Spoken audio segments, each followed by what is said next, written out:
All right, y'all. This episode of the Highlight Zone has been brought to you by Diet Coke. Need a refreshing zero-calorie refreshment? Try a Diet Coke today. That sounded way professional second time. It's way better than the first time. I'm thirsty. A dimension not only of sight and sound, but of Twilight Zone reviews. A journey into a wondrous land of intoxication where a father, son, and guest drink and retell episodes of the Twilight Zone. There is a fifth dimension. Stay tuned because your next stop is the Highlight Zone After Hours. The Twilight Zone.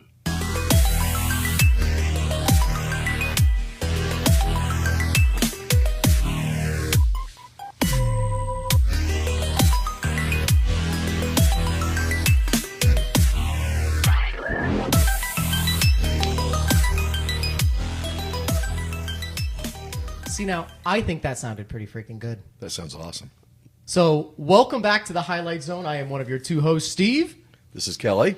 And we're doing it again. Welcome back, Justin. How's it going? Well, the audio on your show was so god-awful. Even after we paid someone to fix it, it was just unforgivably bad. So thank you for coming back and doing it again. But also, Justin is here to retell arguably the best episode of the entire show, which is Eye of the Beholder. Now, we already know who you are. You didn't really watch the show. Had you seen Eye of the Beholder before? Because when I brought it up, you kind of recognized some parts. Yeah, I don't know that I had ever fully watched the episode. I definitely feel like I've seen maybe parts of it, and we'll get into it. But there's pieces of it that I think, for how iconic they are, you just naturally see it when you're looking up Twilight Zone things. So. Probably snippets on Family Guy. There we go. That's probably one of them. See, I asked Chris. Chris is 19 years old, and he doesn't watch anything unless it's a reaction video of someone else watching something, and Steve gives him shit for it all the time, which is hilarious. But he wants to be on here really bad, so I said, hey, can I just ask, have you ever heard of the Eye of the Beholder? He goes, no, man, I don't watch shows. And I'm like, can you just look, do you recognize any of these, the images? Because we're looking at the poster right there. They're like iconic faces. And he goes, no, man, I have no idea. So it's so weird because I guess there's a real, like, hardcore line where someone has never even heard of what this show actually is. Like, no clue what it is. Especially on something as iconic as this. The only other episode that I could see is as iconic as Terror at 20,000 feet with the airplane, right? Yeah. But, I mean, there's no imagery more like this. So I thought it was wild that Chris had never even heard of it. But at least you had seen it and recognized it. And then watching it, I'm sure it came through, right? Yep, definitely. Had some parts of it backwards when I first thought of it. But okay. Yeah, well, going back to watch it, okay, now it makes sense. All right, well, I like that. All right, so we're here, Season 2, the Episode 2 that we're recording, and we're going to cover Season 2, Episodes 4, 5, and 6. And I'm going to go ahead and start the first one. And we talked about this last time. I noticed that when I go first, my drunkenness clicks in when you're doing yours. Because it used to be I would be the tail end one and I would butcher mine. Now I just interrupt a lot. So we'll see how it goes. I'll try to tone it down. But all three of these episodes are some of the best episodes of the Twilight Zone altogether. And we were just talking about it, you and I. I don't think you get a better trio of episodes to watch together than these three, if you go in order. That are completely different types of episodes. Some of them, it's the sort of the same kind of a theme generally, one after the other. But here you've got three that just hit you from completely different angles, and all of them are so well done. Yeah, it's kind of fascinating, actually. I never actually thought about that point of it. Not all of them are alien. Not all of them are, the devil. World War II. Yeah, because a lot of them you get war ones together. Yep. And in this one we don't. So I'm pretty pumped about that. So I'm going to go ahead and tee this one off. This is one that I have always loved. I love this one, and you and I just watched it together. It's a goofy one to rewatch, but only for a part of it, because the rest of it I find to be genuinely scary. Yeah. Like, I actually find this one to be scary, and that would be Season 2, Episode 4, A Thing About Machines. We have been drinking, what is this one called again? Nashville Hot Bloody Marys. Yep. Because we're doing this one in the morning, and I made ours extra strong this time because Bonnie left without finishing her vodka, so I kind of topped ours off. So we're going to get this going, and if I start to slur, I blame Bonnie for leaving. This was aired on October 28th, 1960. And hold on. We have a new feature here, so let's just see here real quick. I was so pumped to do this, and here we go. We're doing a new thing. Here we go. There we go. Do you like that really long delay? Opening narration. love This it. is Mr. Bartlett Finchley, age 48, a practicing sophisticate who writes very special and very precious things for gourmet magazines and the like. He's a bachelor and a recluse with few friends, only devotees and adherents to the cause of tart sophistry. I need to listen to Rod do this one. I had mine he has- removed when I was younger. He has no interest save whatever current annoyances he can put in his mind to. He has no purpose to his life except for the formulation of day-to-day opportunities to vent his wrath on mechanical contrivances of an age. Come on. In short, Mr. Bartlett Finchley is a malcontent born either too early or too late in the century, and who, in just a moment, will enter a realm where muscles and the will to fight back are not limited to human beings. Next up for Mr. Bartlett Finchley, The Twilight Zone. The greatest name first of all, ever. Bartlett Finchley. Get out of here, Finchley. Get out. Okay, so that's a really long one. This begs the question. He writes these things. He must have had that shit memorized because I just read it off of the thing and I butchered that. I'm Yeah. literally reading it. He's good. All right, so let's go right into this one. The premise of this is fantastic. Mr. Finchley, they say here he's 48. Add 10 years to that. Bullshit. Yeah, add 10 years to this. He's a rich kind of an asshole. Not kind of an asshole. He's a level 10. He's a certified asshole. This guy is a dick. And he's in his house, and first cameo that we see, and I thought about you, is he's getting his TV repaired by the guy from Will the Real Martian Please three-eyed Stand Up? man. Yes, who in the trivia, this is one of his 4 appearances on the Twilight Zone. I think that's a record. Well, anyway, he's giving this repairman a ration of shit, which really bugs me. And he's like, oh, I guess you're going to bill me and you're going to raise me for this. He's being an ass to this repair guy. And the repair guy is super chill. He goes, well, sir, I remember last time I was here, you kicked the screen in on your TV. So I had to replace the screen and a bunch of things on the back. Oh, and then there was that other time with the radio. And he goes, yeah, you threw the radio down the stairs and I was fixing it. What do you want from us? He's like, something about me and machines. It never works and blah, blah, blah. So he's clearly keyed up about machines and that they never work from him. And then he just berates this repairman. And then he calls him, what does he say? He goes, and you win the award for the most forgettable person I've ever met. And he gives him this sad look, and then he just kind of shakes his head and walks out. So He's now cool through his whole routine. He's so He just- chill. He just thanks him and leaves. Yeah, absolutely. He's very awesome, and he just leaves, and he's bummed out about it. Well, then his secretary, Mr. What's his name is again? What's our guy's name again? Finchley. Finchley's Yeah. secretary comes in, and she's a cute, significantly younger, right? If he's 58, she's got to be, whatever, 38. And she's like, well, I did your things. I did this and this and this for you, and blah, blah, blah. And he's like, can you just... He's calling her names, and he's saying, like, I'm going to listen to some little woman like you. He's just being an ass, and he's being really mean, and he's saying, write this stuff. And then he gets, like, serious. And he goes, wait a minute. What can I do to keep you to stay here? He wants her to stay.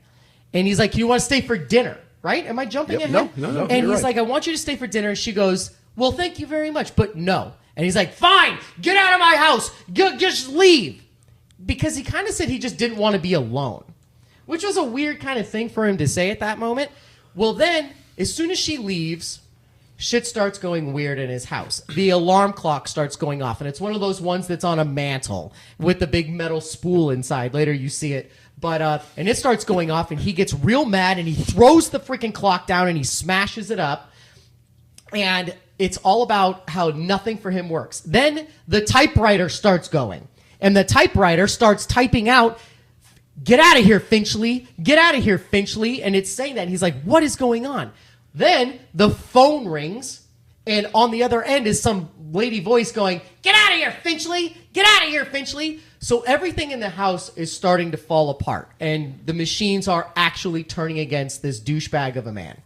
So he's in the house, and everything starts to fall apart, and it's going down, and he's yelling at everybody, and not everybody, all the machinery.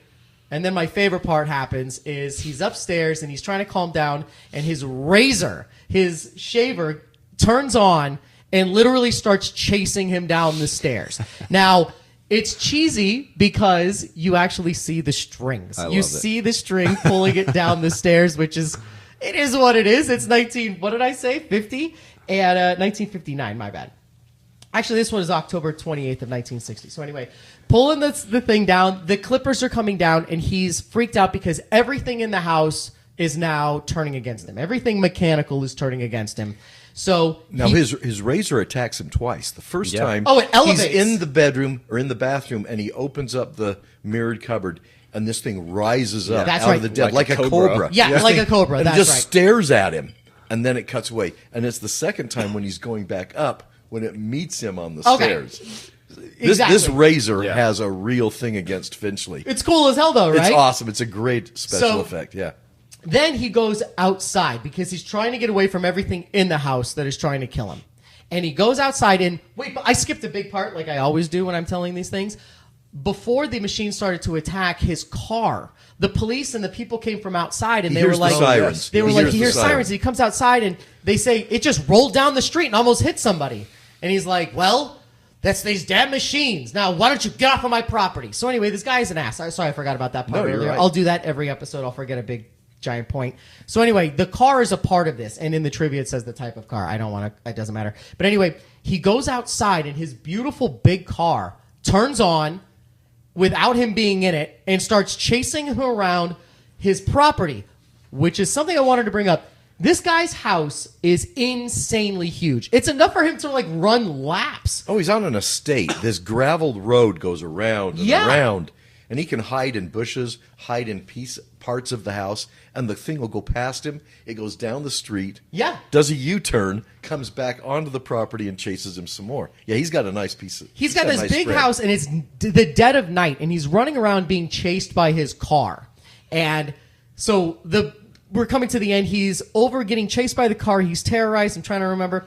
He's running towards his badass pool. He has a pool with like no fence. So like the car chases him up to the pool, and he's like backpedaling, like, how far is the car going to take me? Is it going to do it? I'm freaked out. And he falls into the pool. And then there's a really cool camera angle of him drowning and the water level kind of going up around like the car's He's looking headlights. up at the headlights, He's looking exactly. at the headlights on there.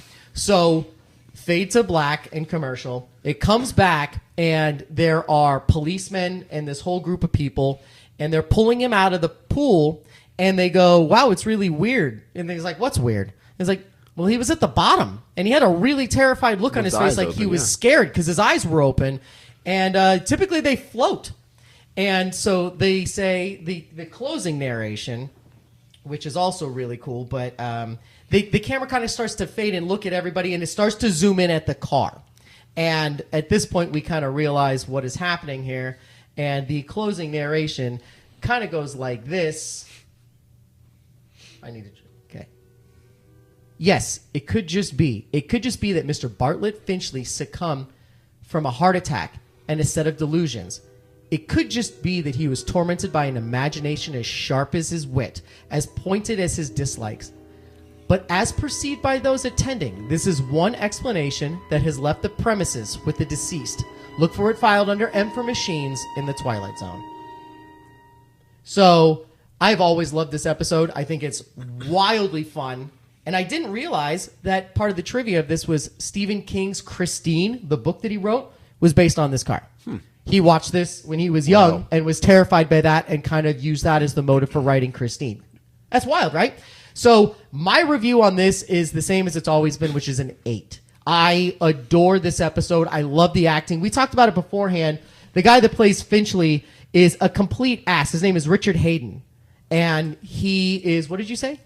Well, you love to hate this guy. You do. You love to hate him. He's one of the worst leads of any of these episodes. You just hate him. So you're rooting for the machines. So going back to Stephen King, I would say then if the car was Christine, the razor was Cujo. I mean, you can see he's coming up with inspiration all sorts of places. Exactly. I could see a razor being a dog.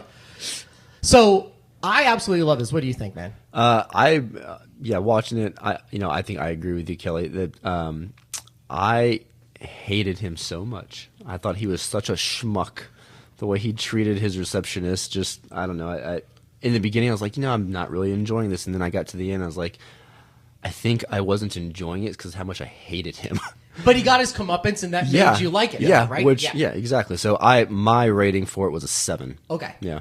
Cool. And as we know, Justin has now seen multiple episodes of Yep. this because of the last episode, which is the worst audio we've ever had. So your 7 rating is pretty solid. What about you? I gave it a 7 also. All right. Because it's a strong 7. I hated him. I thought that his secretary stole the show. Yeah. She played such a great role, and she had some great one-liners back at him. She finally just gave up, and when she quit, she just threw it in his face and really let him know where he stood in life when she left. And the TV repair guy, again, Yeah. great cameo for him. Yeah. The three-eyed guy doesn't come on until later in the episodes. In the season, yeah, that But is at the this finale point- of season 2, by the way. Yes. Will the real Martian police stand up? Is at the end of season But 2. Finchley treats every human being that he comes in contact with total disrespect. He's so arrogant and rude to all of them that you hate this guy and you want the machines to win. And they do. And they do, which was great. Yeah, so I could see you like, this isn't a good one. This guy is such a dick. But Yeah. the fact that a razor chases him down the stairs and then his car pushes him into a pool, and in theory, it's like it drowned him, Yeah.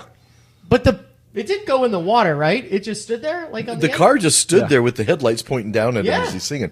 The TV part, the second time when he broke it, and everything's saying, "Leave now, Finchley." Get outta here, The Finchley. TV comes on, and there's a flamenco dancer Oh, I with the forgot. little, Oh, yeah. and she's clicking away, and she's saying, "Leave now, Wow, Finchley." Yeah.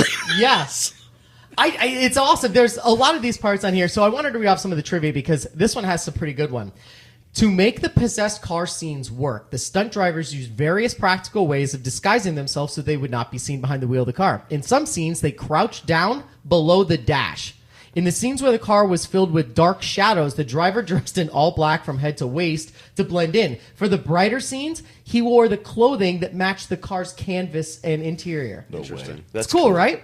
The car is a 1939 V12 Rapide V12. drop head coupe. A V12. This is wild. This is wild as 4 hell. You ready miles for per this? gallon? No joke. That was a whole tank of him chasing him around. But at 5 cents a gallon, that was no okay. joke. Yeah, no shit. Okay, this is wild. Tragically and ironically, in light of the episode's final scene, actor Jay Overholtz died in an automobile accident at age 43. The machines machines. won. Yep. Guest star Barney Phillips is second of 4 appearances in the Twilight Zone. And Stephen King stated it was part of Christine's inspiration, which I thought was super freaking cool. Right That's on. awesome. I also That is thought great. that the very end was fitting, and I'm not sure how else he would leave, but he left in the back of a hearse Yeah. in a machine. In a machine. Again, I'm not sure how else he would leave, but it just Horse and buggy. there you go. I just thought it was interesting. Yeah. See, I like your point of view that you didn't like it at first, but then you liked it towards the end. I find this one to be scary just because we are surrounded by all of this whole house. yeah. Could come across. This Zoom recorder could start saying, "Get out of here, Krellin." Yeah. You know, like everything coming down. And that was back when they didn't really have machines that controlled shit. We're in time of AI where it's rise of controlling AI. everything. So I don't know. I think it's one of those poignant stories that mattered back then that still matters more so today. Oh, yeah. It resonates with me a lot. Yeah. I like this one. All right. Well, now Well it's done. passing it off to you, Dad. All right. I'm about finished with this Bloody Mary. So before we go make Long Islands, let's do yours. Let's do it. All right. Okay. So, which one are you doing?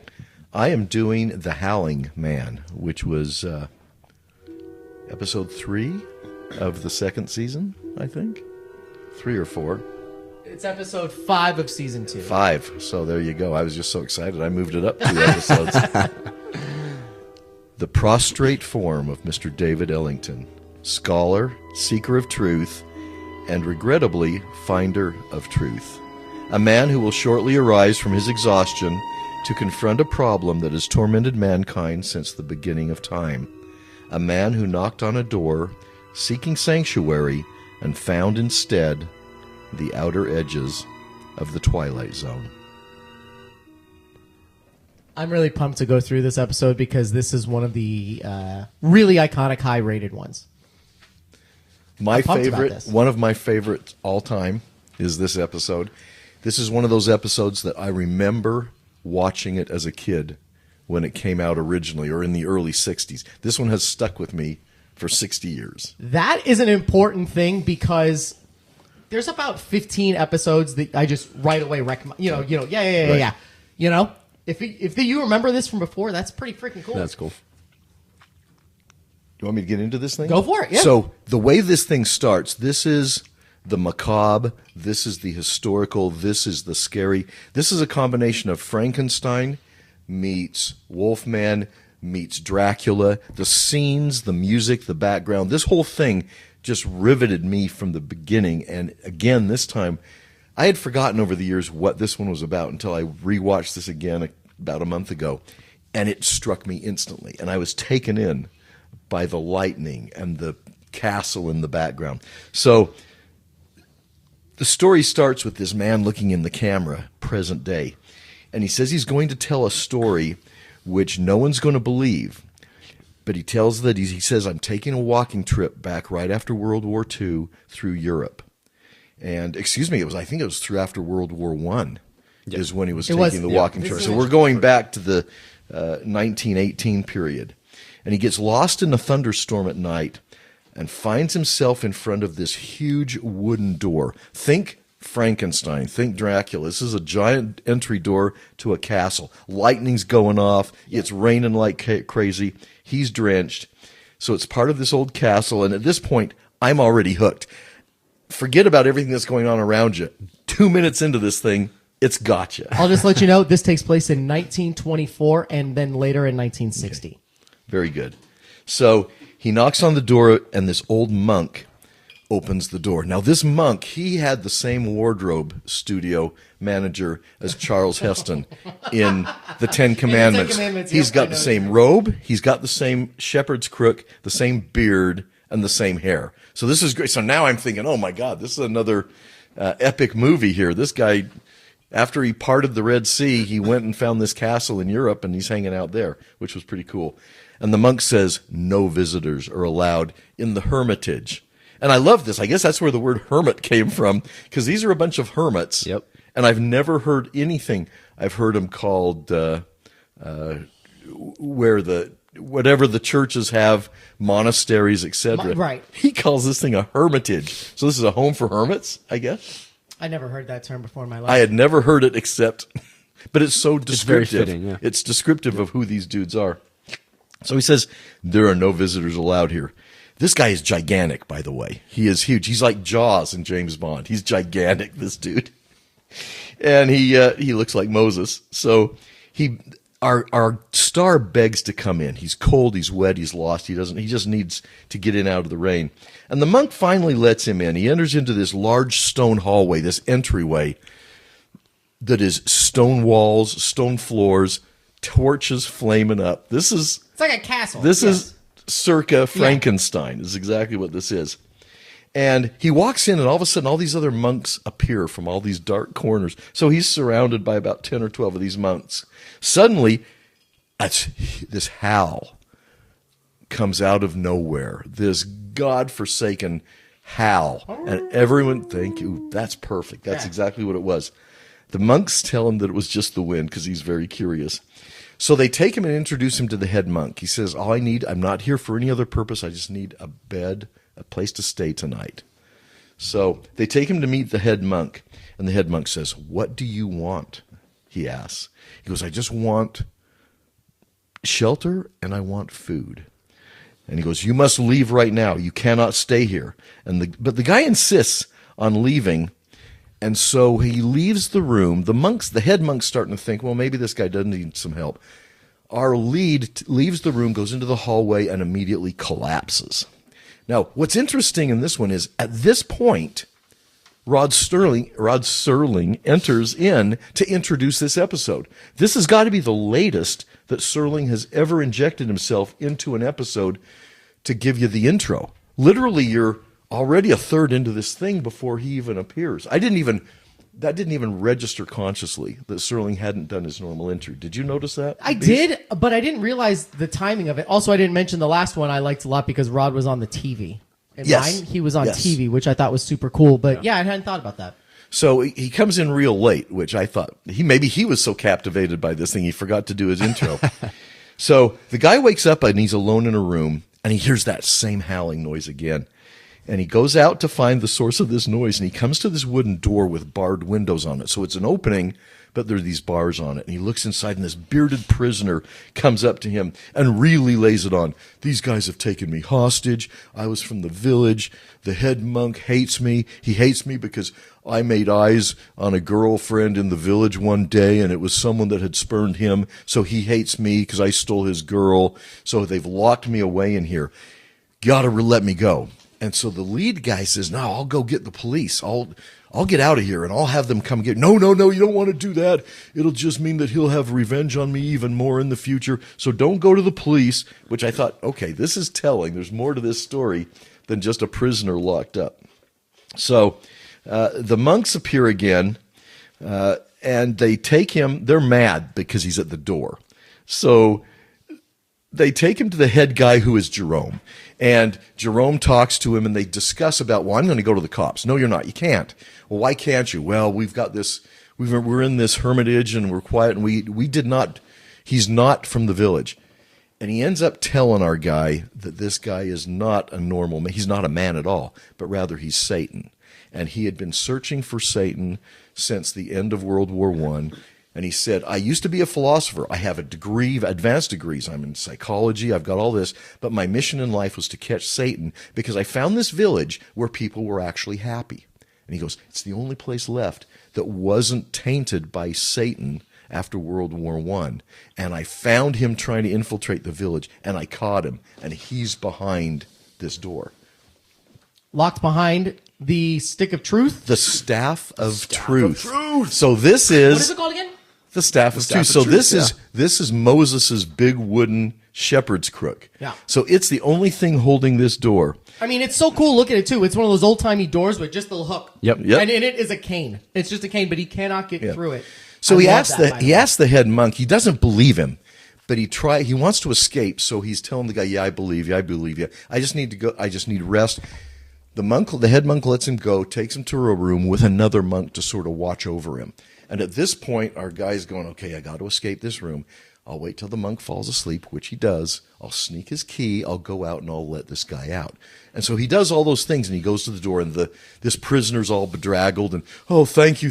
All you've got to do is just lift that bar off." "Well, why didn't you do that yourself?" Just lift the bar off. And he lifts the bar off, and out comes this stranger. And this is the coolest special effect.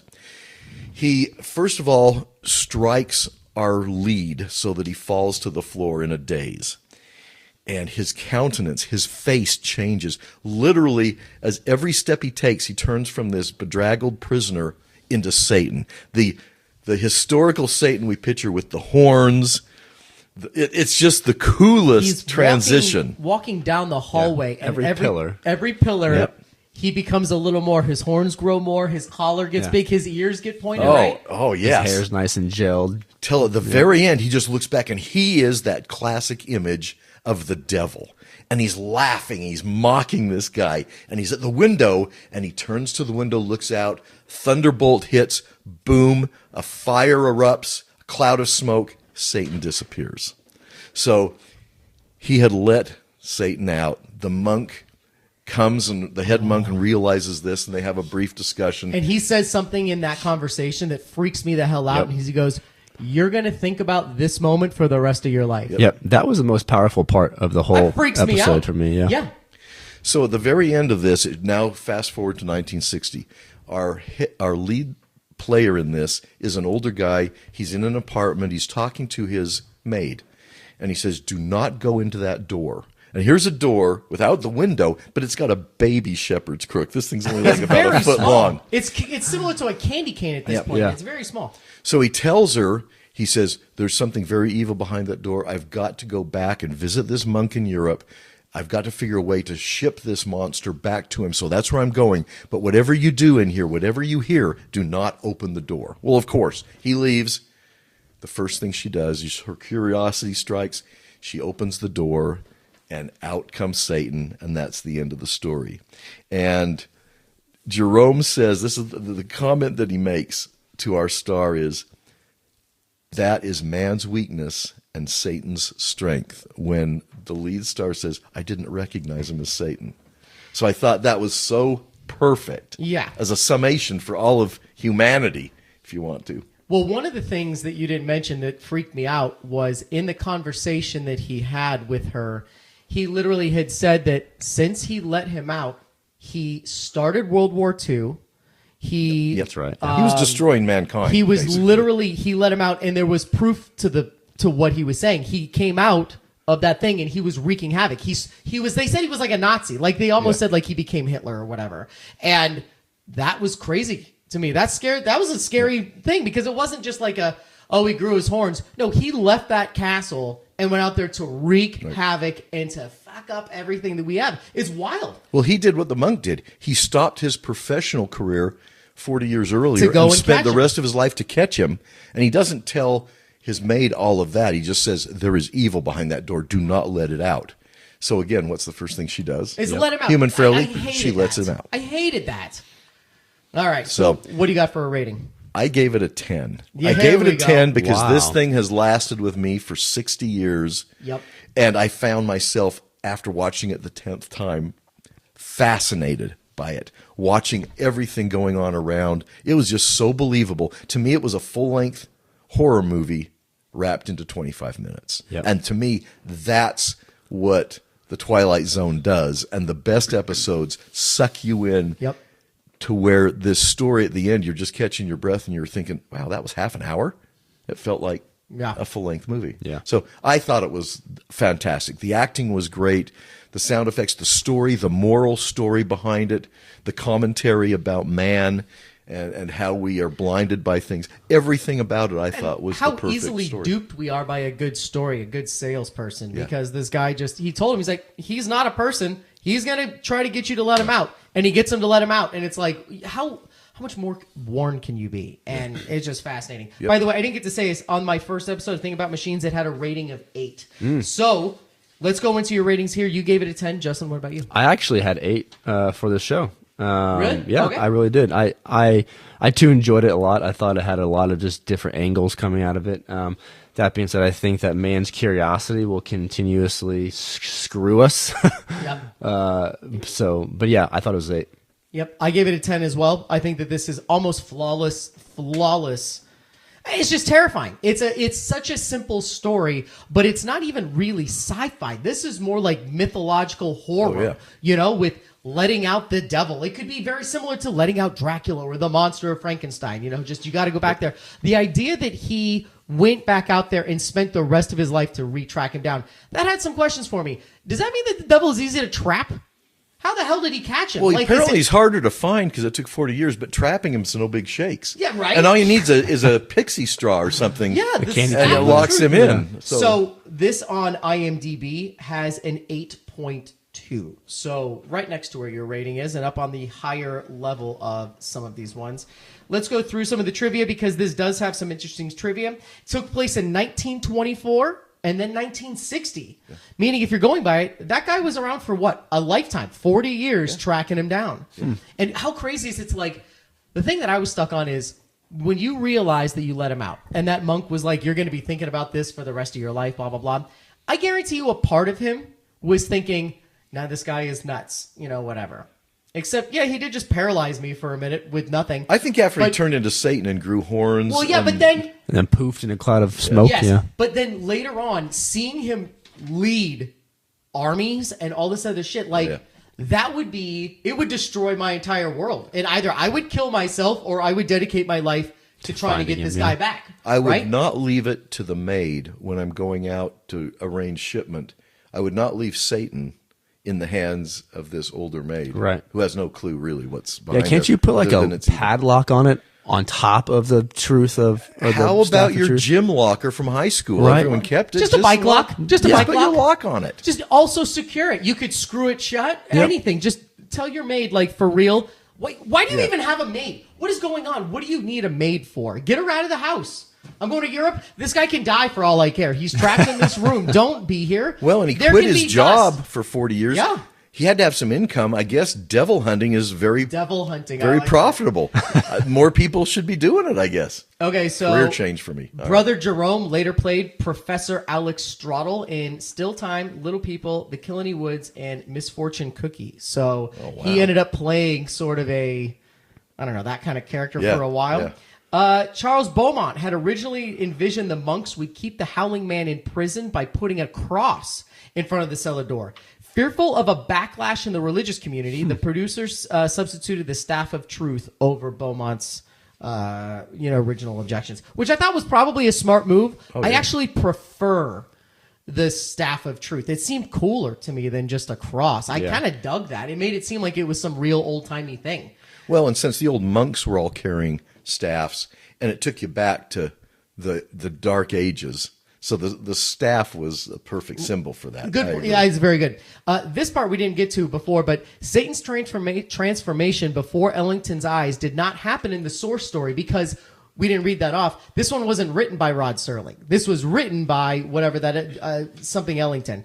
In that version, Ellington only learns the truth years later when he sees newspaper photographs of the Howling Man, who later became a Nazi commander invading Poland. Okay, so I'm mixing the trivia with the story. My bad. So in the story that we watched, we didn't see that. That was just me reading this, so it infiltrated my mind. Sorry about that. I got that wrong. So anyway. In closing. Yep, okay. Ancient folk saying, you can catch the devil, but you can't hold him long. Ask Brother Jerome. Ask David Ellington. They know, and they'll go on knowing to the end of their days and beyond in the Twilight Zone. So good. So good. I like this one. Perfect. All right, so at this point, we are going to refresh our beverages. And, hey, Justin, I have a sound clip for that. You ready? This is going to be our we're pausing to go drink more. You ready? Yeah. Yeah. Headphones. Yeah. We'll be right back. All right, so one of the things, we just made our drinks. We have our Long Island iced teas now, thanks to Dad mixing up some great drinks. Cheers, sir. Cheers, everybody. Okay, so we were just talking about this fact before we go into Justin doing arguably the best episode of all Twilight Zone episodes. We're talking about Rod Serling's intros, and I kind of butchered the beginning of this because mine was really cool because he was on the TV. I like seeing him on the TV. This next one that you're doing is cool too because he's in the nurse's room. Okay, this is what I was going to say. I forgot. Okay. Do you watch the post-credits narration on yours, or do you just skip to the next episode? Like when the show was over? I'll watch him through. Okay, so you watch it through at the end where you see him talk about the next episode, right? I love that part. So I always watch those, and it's always in different ways. Like the first one, he's on TV, then he's in the studio, then he's there, and he's all over the place. So in yours, the one you're talking about, I don't remember where Rod Serling, he wasn't at the end, or was he? Because at the end credits, he's literally next to the lady from Eye of the Beholder in the hospital room, queuing up that episode. Yeah.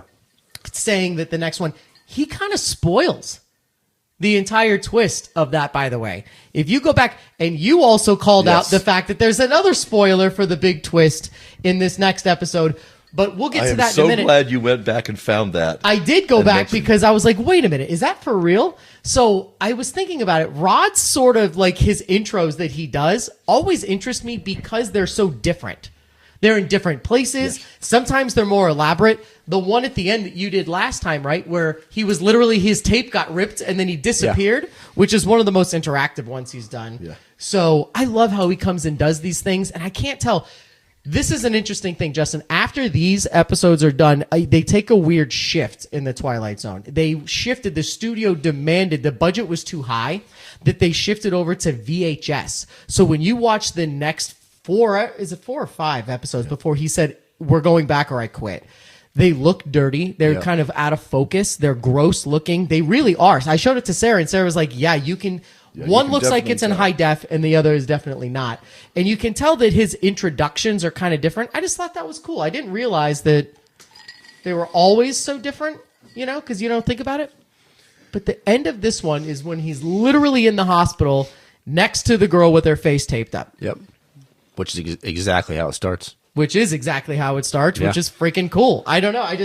I dig the idea that he kind of puts himself in these different situations, making it kind of cool. So we're going to go ahead on that. less than great segue that I tried to commit. Well, no, he's a master at what he does, and what he created is why it has such lasting power.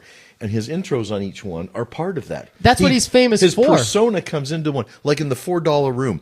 He's in the ceiling looking down at our poor guy struggling over the phone call with the guy that he hates so much, his gang leader. And and it's in the ceiling looking down, and you're thinking that's pretty creative for that time period. Everything he does, he twists it just a little bit, and if you pay attention to it, he will sometimes give away a few things. But who remembers back in the day when this was produced live, or it was introduced live on TV, you had a whole week to wait. Yeah, well, there was now, no way you could binge these things. No, and now what we get is next week on Breaking Bad or whatever. They show what's coming up next. So this was him doing it before it was cool. Yes. Which actually required him being on a set. That's what I was trying to get to. That meant that on the Eye of the Beholder, he was literally there, like on that set.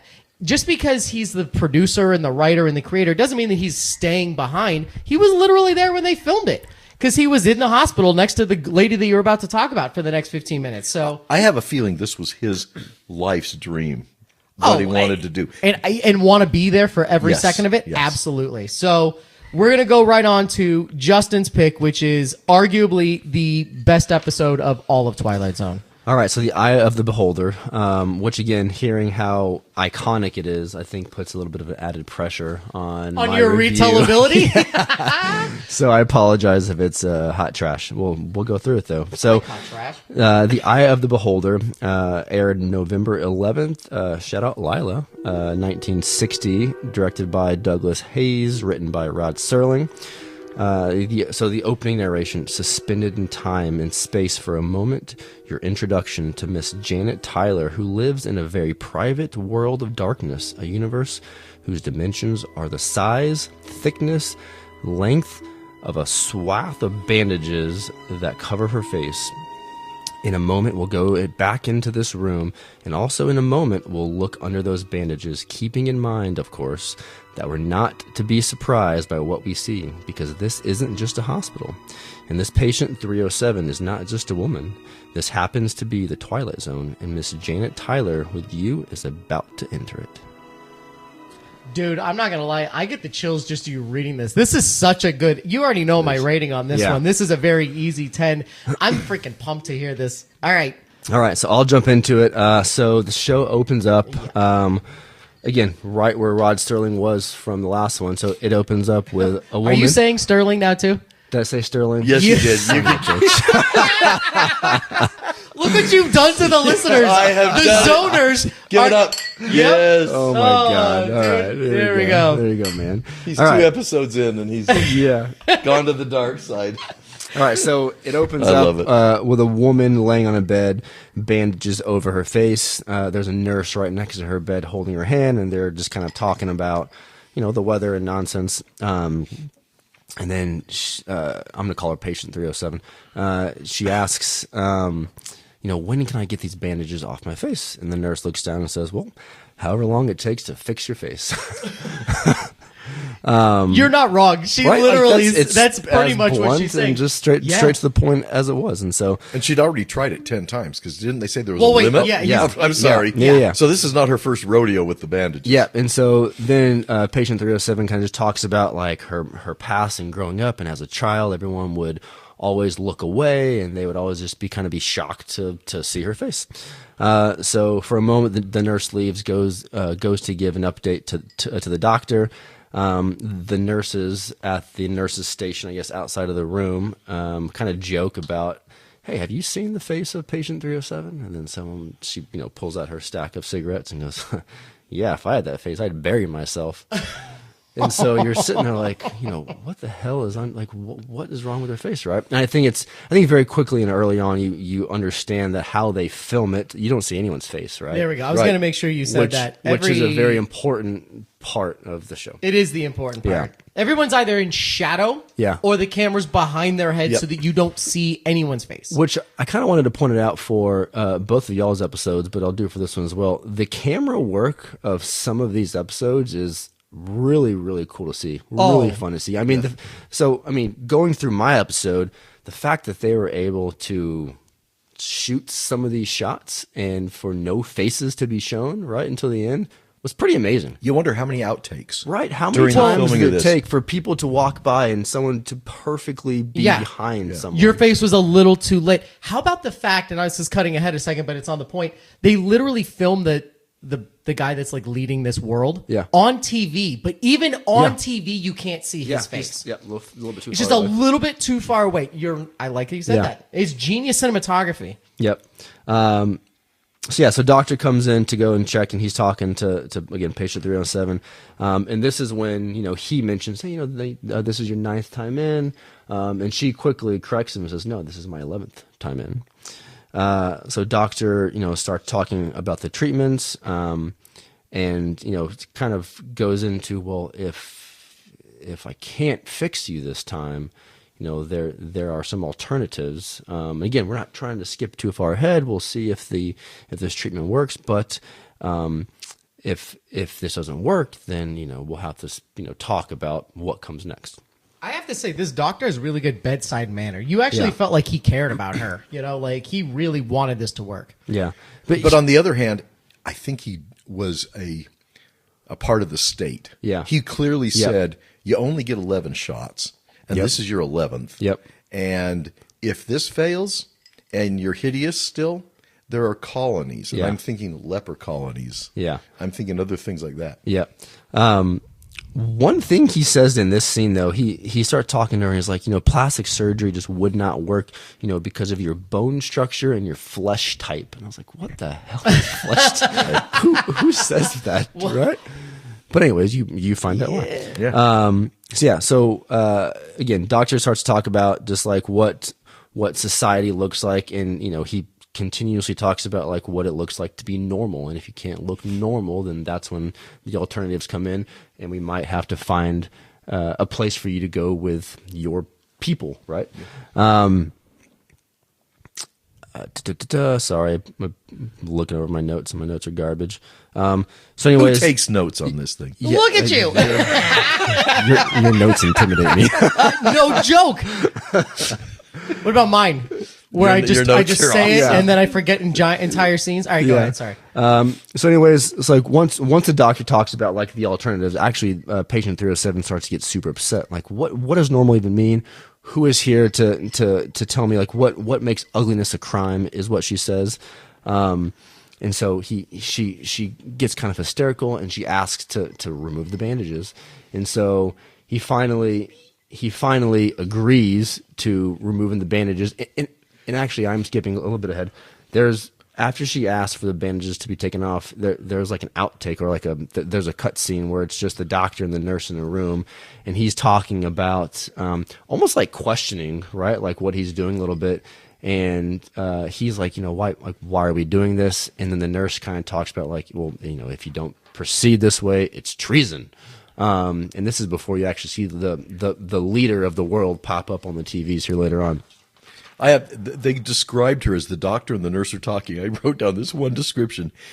The pitiful, twisted lump of flesh is exactly how the nurse described her to the doctor when he was trying to bring some humanity back into it, and she brought him back. No, this twisted lump of flesh has no right being here. All right, I want to put this on pause real quick.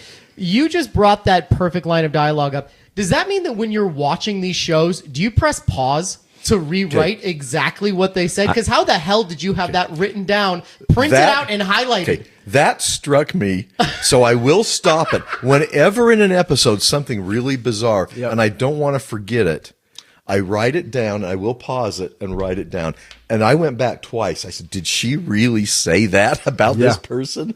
All right, sorry, because that was a really funny note that you lump of flesh. And that's no hyperbole. This is word for word what she just said on TV. Which is so good because it goes so much more into the twist of this episode that they're calling her a lump. What? Say it again. Quote, a pitiful, twisted lump of flesh. Oh my gosh. That should be on a bumper sticker. That really?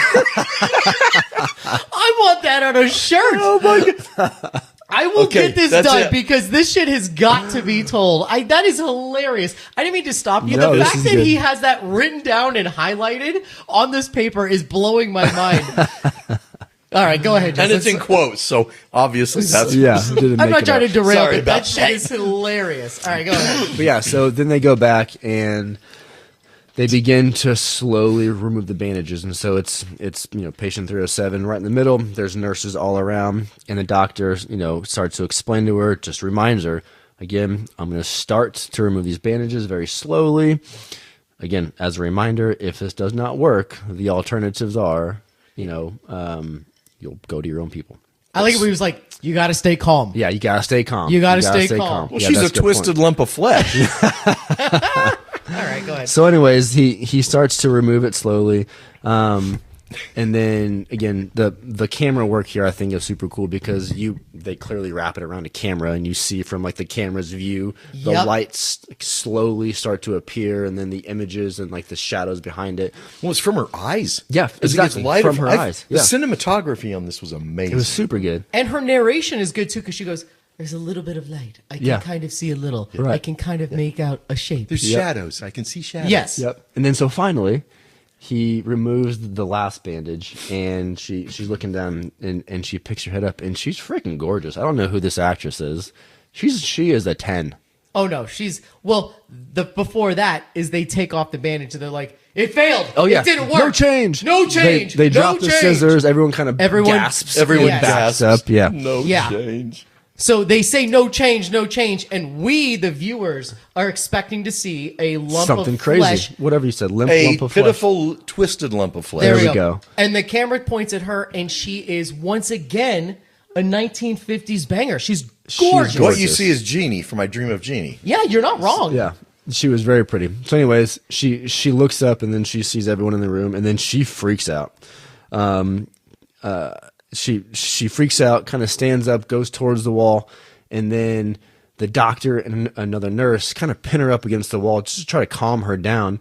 And then the doctor says, "Nurse, needle." And then at that point, he looks back, and that's when you see his pig nose face. Yeah.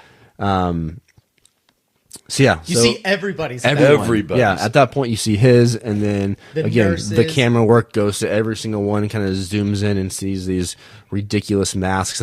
I will never that work they're wearing. again. Yeah, Meaning, for anyone that hasn't seen this, they are all looking like pigs, but we didn't know that until now. The gorgeous lady that has been taped up trying to fix her face is the ugly one. Is the the pitiful ugly lump one. of flesh. Yeah. So, anyways, she starts freaking out. She gets out of their grasp. She starts running down the halls.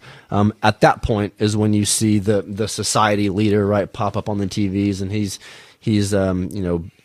ranting about, I don't remember what it says. Yeah, he's got like a Hitler-esque like, no, we have to stop them. Right? He was He's- modeled exactly after Hitler. This Okay, whole thing was written in that regard.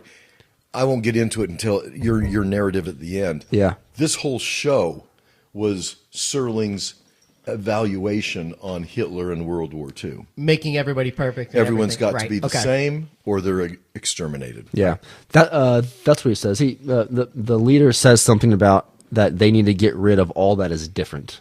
That is Right. what he says on there. Yeah. So anyway, she's running through the halls, running past a whole bunch of other people who are I guess good looking, normal in that society. I They're guess. pig nose. It's a world of pig noses. Yeah, the smoking pig nose in the corner over there. Snouts. He just got her I'll tell you, that is one hot snout over there. And then so finally she runs through this door, and she's kind of like taken aback and cowers in a corner because at the time you only see like someone's shoulder. And then the doctor finally comes in there, and he's kind of down trying to make her feel comfortable, and explains to her that this is a representative from the village that you're gonna go to. And then the camera shoots over to this guy, and again, handsome dude. I mean, handsome, normal-looking human being. Exactly. Yes. And so, anyways, that's he starts to kind of talk nicely to her. Like, hey, there's people like us there, and he kind of gets into it's not going to take very long for you to come in and feel welcome. And then he does say something. He says that no, I'm sorry. The 307 asks why do we have to look like this? And then he says, again butchering it, but he says beauty is in the eye of the beholder. And so that's kind of the end of it. They say goodbye. They walk down the hall, and then they're off to the village. Oh my gosh, sorry. In the closing narration, now there are questions that come into mind. Where is this place, and when is it? What kind of world where ugliness is the norm and beauty the deviation from the norm? You want an answer? The answer is, it doesn't make any difference, because the old saying happens to be true. Beauty is in the eye of the beholder. In this year, or 100 years hence, on this planet, or wherever there is a human life, perhaps out amongst the stars, beauty is in the eye of the beholder. Lesson to be learned in the Twilight Zone. I adore all of this. Yeah. Your retelling of it, the stuff going through. This is why this is a 10 rating on almost everybody's scope. It is the number one trivia on here is one of the highest rated episodes of the original Twilight Zone series. And retelling it, it's fun to go through hearing it from someone that doesn't have it memorized like how we do. But this has rewatchability to a crazy level because you pick up on different things all the time. First of all, what's your rating? I gave it a 10. Yeah, Yeah. I mean, perfect. out of the few that I have seen, I would say that this, if not my favorite, is definitely in the top 2. Yeah, Yeah. That's awesome. Yep. Definitely a 10. So we're all clear on that one. The IMDb rating for this one is a 9.1. And I believe that this is the highest rated on IMDb. I think Terror at 20,000 Feet is a 9.2. But either way, this is pretty much the same thing. So let's go through some trivia here because there is some interesting trivia. It's one of the highest rated. The leader's hand movements were meant to resemble the gestures made often by Adolf Hitler. Absolutely. And you can see that. And even after watching this again and again and again and hearing it again and reading the trivia, I didn't put together quite the fact of he kind of had Hitler's mentality of you're going to look like us or not, except he was more forgiving. He was giving people 11 cosmetic surgeries to try to get you to conform. Hitler didn't give the Jews opportunities to become Germans. They went right to it. But he punished them in levels over the years in the 30s. Oh, absolutely. He would close their businesses down. He would make them wear the Star of David. He did things before exterminating them. That's not that far off. That's a good point. So Hitler did exactly. I saw this as Serling, and Serling fought in World War II. He was in World War II. And This is Serling's way, and I applaud him for this episode. He took parody to relay a situation that was probably the biggest injustice made against mankind for a generation or more who would have never lived through World War II. This, to me, was the perfect parody of what Hitler did, and in Serling's way, this is how bad it was. That is a very fascinating point of view. Yeah. And there's layers to this. Yeah. Originally, the quote, "the" preceded the title. So as you can see right now, it's just Eye of the Beholder. It was originally titled The Eye of the Beholder until television producer Stuart Reynolds threatened to sue Rod Serling for the use of the name. Because at the time, he was selling an educational film with the same title to public schools. Reruns following the initial broadcast featured the title scene, The Private World of Darkness. How weird is that? Yeah. It's a weird ass lawsuit for 1960.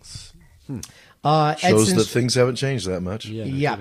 Okay, so because CBS consulted different prints over the years for syndicated packages, the closing credits vary from side to side depending on what TV station was used for what version. And this made it complicated for the people in the Twilight Zone. The Twilight Zone 1955 DVD release syndicated version was considered an alternate version because of how many times people were tweaking it. That's weird, right? Yeah. You don't usually see that on a network broadcast 22-minute show. No. So this would be one of the first times that TV was really taking a hand in editing and making it work, which is weird because this is one of the most important episodes of the show. The episode features 2 actors who would later appear in hit TV series. Donna Douglas, Ellie Mae Clampett was in the Hillbillies. You see, I was waiting for my dad's face right there. So Wait, which one was Ellie Mae? Was that the woman? yes, that was that was the main girl. Ended There up you playing go. Ellie Mae. And You know Virgil Ellie Mae Edwards Clampett, and don't you, Mikhail's. Justin? I don't know Ellie Mae Clampett. Oh my! No, wait.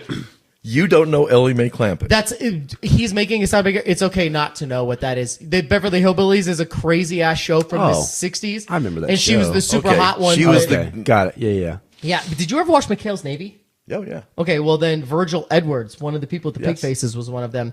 The director had planned to have Maxine Stewart, okay, this is actually a very cool one. The director had planned to have Maxine Stewart, who spoke all of the lines of Patient 307, right? The main character, Janet Tyler, when her head is entirely covered by bandage, dubbed in a single line spoken by Tyler when she revealed, portrayed by the actress Donna Douglas. However, Douglas had been listening to Tyler's voice as she recorded her part and was able to imitate her voice so successfully that she was allowed to speak the lines on camera herself. Meaning that the lady, let me make sure I'm saying this right, Maxine Stewart, did all of the voices of, Doctor, does it smell good outside? Is it a great day? Is there clouds? Can I hear children Fresh air. playing? Fresh air. That was a different person than the girl that we saw at the end. Really? But the girl at the end, who to me always sounded 30 years younger than the lady that you heard. You know, Yeah. she sounded significantly older. She was doing an impression of the lady that was doing the original one so that she could actually do it. And they said Which is she nailed strange because every actor who states their age in any Twilight Zone episode is 30 years older than what they say they are. That is very true. That's very true.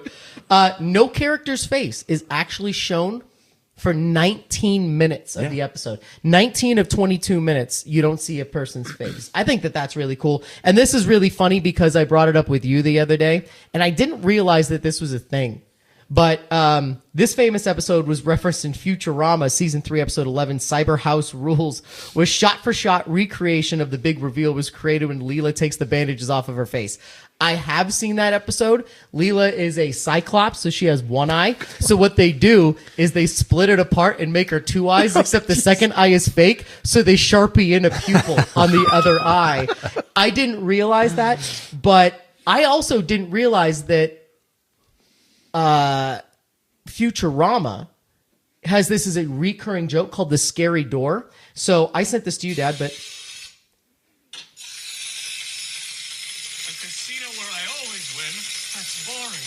I must really be in hell. Oh my Mr. God. Smith, you're not in heaven or hell. You're on an airplane. Oh my God. There's a gremlin destroying the plane. You've got to believe me. Why should I believe you? You're Hitler. No! Ava Braun, help me! Saw it coming.